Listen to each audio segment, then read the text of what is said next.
ঋতু বৈচিত্র্যের এদেশে প্রতিটি ঋতুই আলাদা চিহ্ন ফেলে যায় তার সময়কালে। তবে সব ঋতুর মধ্যে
সুজিটাকে শুকনো কড়াতে হালকা করে একটু ভাজবো। খুব বেশি কড়া করে কিন্তু ভাজবো না সুজিটাকে।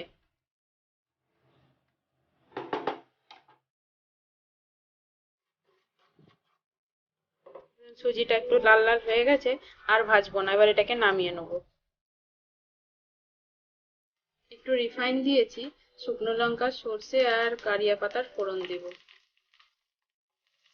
কিছু কিছু রান্নায় কারিয়া পাতার ফোড়নের যে সুগন্ধটা বেশ ভালো লাগে। উপমা বানাতে গেলে না খুব বেশি কিছু লাগে না, খুব অল্প কিছুতেই উপমা বানানো হয়ে যায়। এই যে ফোড়ন দিয়েছি, এবার দেবো পেঁয়াজ কুচি, আদা কুচি, লঙ্কা কুচি, একটু স্বাদ মতো নুন, হলুদ গুঁড়ো। আর আপনারা চাইলে সবজিও দিতে পারেন, শীতের সময় সবজি দিলে বেশ ভালোও লাগে। তবে আমার শাশুড়ি মাকে দেখতাম উনি ভাঙা ছোলা ভিজিয়ে রাখতেন, সেই ছোলাটাকে উপমার মধ্যে দিতেন। তো আমি আজকে ভাঙা ছোলা দেব না, আমি গ্রিন মটরশুঁটিটা দেবো। আমার কাছে গ্রিন মটরশুঁটি রাখা আছে, সেটা দিয়েই আজকে আমি উপমাটা বানাবো।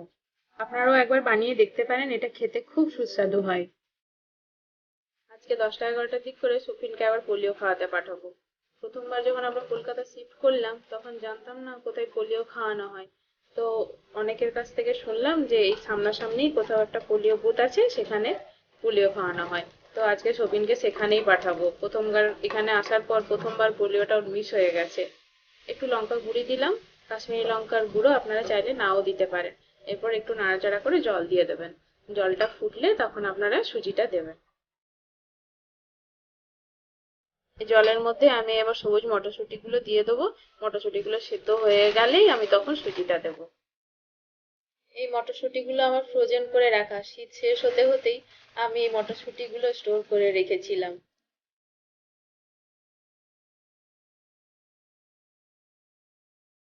এই মটরশুঁটিগুলো আমি এবার জলটাই দিয়ে দেবো। আজকে দুপুরবেলা একবার শপিনের স্কুলেও যেতে হবে, কালকে সন্ধ্যাবেলায় মেল এসেছিল, যে ওদের নার্সারিতে কিছু ওয়ার্কশিট দেবে, সেগুলো আনার জন্যে।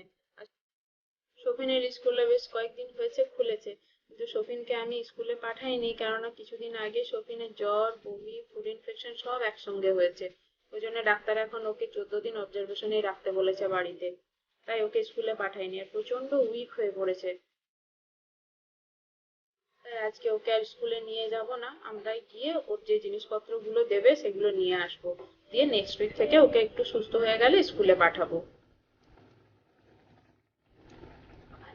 মটরশুঁটিটা সেদ্ধ হয়ে গেছে, এবার আমি সুজিটা দিয়ে দিলাম। এবার ভালো করে মিডিয়াম ফ্লেমে একে নাড়তে নাড়তে জলটা শুকিয়ে গেলেই বেশ ঝরঝরে হয়ে যাবে, তখন ফ্লেমটাকে বন্ধ করে দেবো।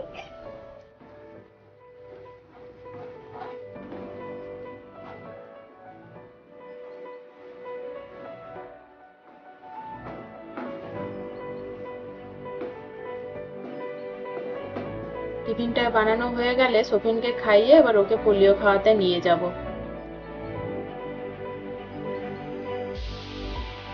বানানো হয়ে গেছে, এটা ফ্লেমটা বন্ধ করে দিয়েছি।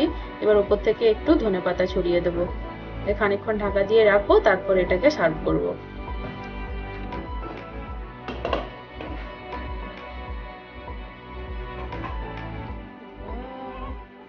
ভালো ভালো, কি করেছে এটা? এইদিকে এইদিকে একটা এইদিকে একটা দিলেন না কেমন গালের ফুল লাগতো পোলিও খেয়েছো? খেয়েছো তুমি? তোমাকে এখন খেতে বারণ করেছে যে একটু পরে খাবে।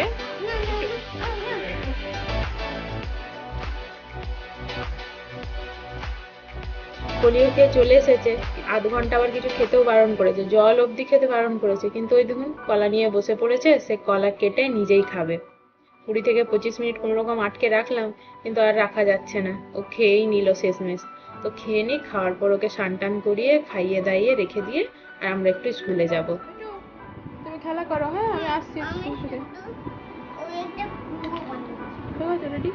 মামা শুধু একটা কুয়ো বানাবো কিটা? মামা মামা আর একটা স্টিক আছে, হ্যাঁ কুয়ো বানাবো আচ্ছা কুয়ো বানাও, খেলা করো, মামা সঙ্গে আমি চলে আসবো। হ্যাঁ মাছ নিয়ে নেবে, না একটা নিয়ে নেবো, প্যাকেটটা হাই লাগবে। চলো মামা ওটা আমি চলে আসবো। মামা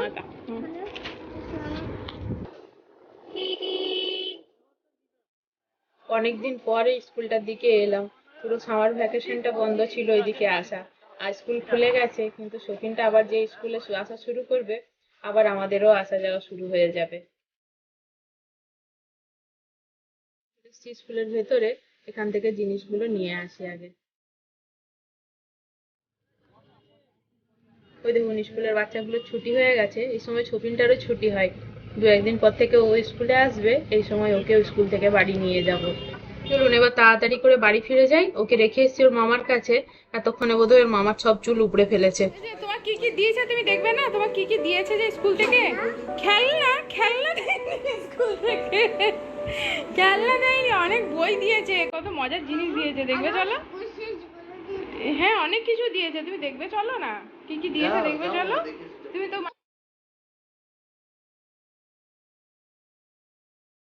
যা, মনটা ওর ভেঙে গেল, ভাবলো স্কুল থেকে হয়তো ওকে খেলনাপত্র কিছু দিয়েছে খেলার জন্যে, কিন্তু দিয়েছে তো অন্য কিছু, গাদাগুচ্ছেক বই আর খাতা। চলুন, ও বোধহয় এখন দেখবে না, আপনাদেরকে একটু দেখাই কি কি দিয়েছে স্কুল থেকে। এই দেখুন এতগুলো জিনিসপত্র ওকে দিয়েছে, একটা একটা করে সবগুলো আপনাদেরকে একবার দেখাই। এই দেখুন এটা হলো স্ক্র্যাপ বুক, এটাতে A4 সাইজের অনেকগুলো রঙিন পেজ দিয়ে বানিয়েছে, বেশ সুন্দর করেছে এই খাতাটাকে। আর আছে এখানে দুটো ড্রয়িং খাতা। ওই দেখুন সবগুলোকে ঢেলে দিয়েছে, এতক্ষণ বলছিল খেলনা দিয়েছে বলে দেখতে চাইলো না, আবার সবগুলোকে ঢেলে আবার দেখতেও লেগে গেছে কি দিয়েছে। দুটো ড্রয়িং খাতা দিয়েছে, আর এটা একটা ফাইল দিয়েছে, ওদের যে প্রজেক্ট গুলো বানানো হবে এই প্রজেক্ট গুলো এর মধ্যে জমা করতে হবে। এই দেখুন একটা ক্রেয়ন্স বলের প্যাকেট দিয়েছে, এর মধ্যে 3টে বল আছে, কারণ আপনাদেরকে একটু বের করে দেখাই জিনিসটা কেমন। ওদের প্রথম ক্লাস শুরু হওয়ার সময় প্রথমে ওই অয়েল পেস্টেল গুলো দিয়ে রং করার ছিল, এখন স্কুল থেকে এগুলো দিয়েছে। বেশ সুন্দর করেছে জিনিসটা, যাতে ওদের আগ্রহটা আরো বাড়ে এই ছবি টবি আঁকার দিকে, রং করার দিকে। বেশ সুন্দর করেছে। এরে বলগুলো এত টাইট হয়ে বসে আছে, বের করানো যাচ্ছে না, যাকে একটা বেরিয়েছে। বেশ সুন্দর, হাতে নিয়ে বেশ খেলার বলের মতোই লাগছে, ইচ্ছে করছে আমিও একবার পেপারের মধ্যে ঘষে দেখি কিরকম লাগে। এই যে এইগুলোকে বের করে সব খেলতে বসে গেছে। আর আমার ওইগুলো আর এটা হলো একটা মডেলিং ডো এর প্যাকেট। তো 4টে কালারের মডেলিং ডো আছে, আর এর সঙ্গে একটা রোলার আছে আর একটা নাইফ আছে। এই দেখুন ডো গুলোকে নিয়ে খেলতে বসে গেছে। এতগুলো জিনিসের মধ্যে এই ডোটাই ওর সব থেকে বেশি পছন্দের হয়েছে দেখছি। দেখুন 4টে ডো দিয়েছে, লাল, হলুদ, সবুজ আর ব্লু। আর এই ডো গুলোকে বানানোর জন্য ওদের ঢাকনাগুলোর উপরে বেশ একটা করে শেপও দিয়ে দিয়েছে। এই ডো গুলোকে একটু করে নিয়ে ওগুলোর উপরে বসিয়ে সুন্দর করে শেপ গুলো ওরা সহজেই তৈরি করতে পারবে। বেশ সুন্দর বানিয়েছে জিনিসগুলোকে, বলুন।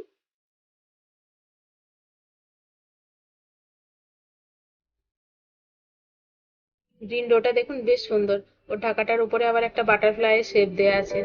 কারণ এগুলোকে একটু তাড়াতাড়ি উঠিয়ে দিই।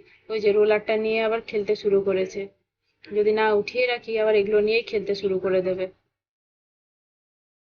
এই দেখুন এটা হলো রোলার আর নাইফ।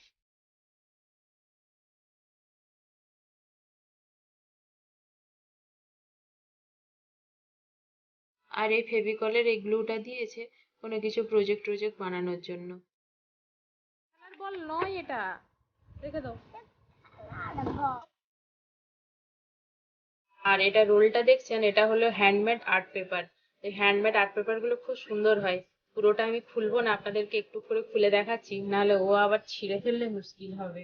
এই দেখুন এটা হলো ব্লু কালার, আর সবুজ কালার, এটা সবুজটাও বেশ সুন্দর। আর এটা হলো হলুদ কালার, হলুদের কালারটা একটু ফিকে, খুব ডিপ হলুদ কালার নয়। আর এটা হলো লাল। খুব সুন্দর করেছে পেন কিন্তু হ্যান্ডমেড পেপার গুলোকে। এই হ্যান্ডমেড পেপার গুলো দিয়ে ওরা প্রজেক্ট বানাতে দেবে, তখন কি প্রজেক্ট বানাতে দিচ্ছে আপনাদের সঙ্গে তখন একবার শেয়ার করব। এটা হলো নার্সারি নিউমেরিক ওয়ার্কশিট, আর এখানে সূচিপত্র করে দেওয়া আছে বইটার মধ্যে কি কি আছে। এই ওয়ার্কশিটটাতে কিভাবে বাচ্চারা নাম্বার গুলো শিখবে সেটাই এখানে দেওয়া আছে।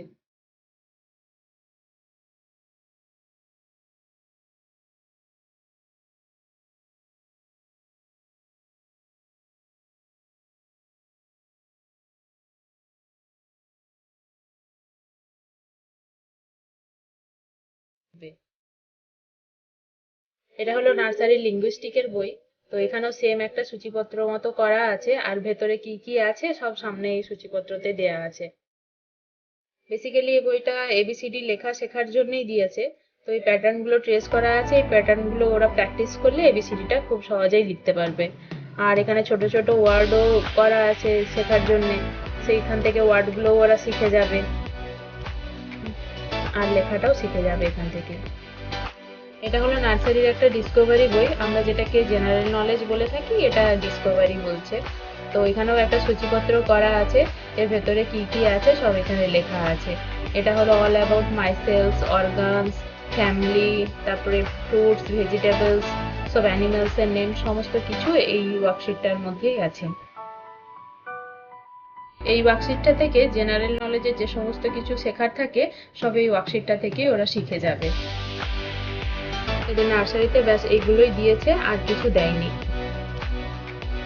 আমি শপিনের এই সমস্ত কিছু ওয়ার্কশিট আর যে ম্যাটেরিয়ালস গুলো শেয়ার করলাম, তার একমাত্র কারণ যদি আপনারা কেউ আপনাদের বাচ্চাকে টেকনো ইন্ডিয়া স্কুলে নার্সারিতে অ্যাডমিশন করান, তাহলে নার্সারিতে কি কি ওদের পড়ার জন্য দিয়ে থাকে সেগুলো আপনারা আগে থেকেই জানতে পারলেন। তার জন্যই আমি এটা শেয়ার করলাম, যাতে আপনাদের সুবিধা হয়। আজকের ব্লগটা এখানেই শেষ করছি। আজকের ব্লগটা যদি আপনাদের ভালো লেগে থাকে তো অবশ্যই লাইক, কমেন্ট, শেয়ার করবেন, আর যারা নতুন দেখছেন তারা সাবস্ক্রাইব করে দেবেন। আপনারা খুব খুব ভালো থাকুন, সুস্থ থাকুন, দেখা হবে আবার একটা নতুন ব্লগ নিয়ে।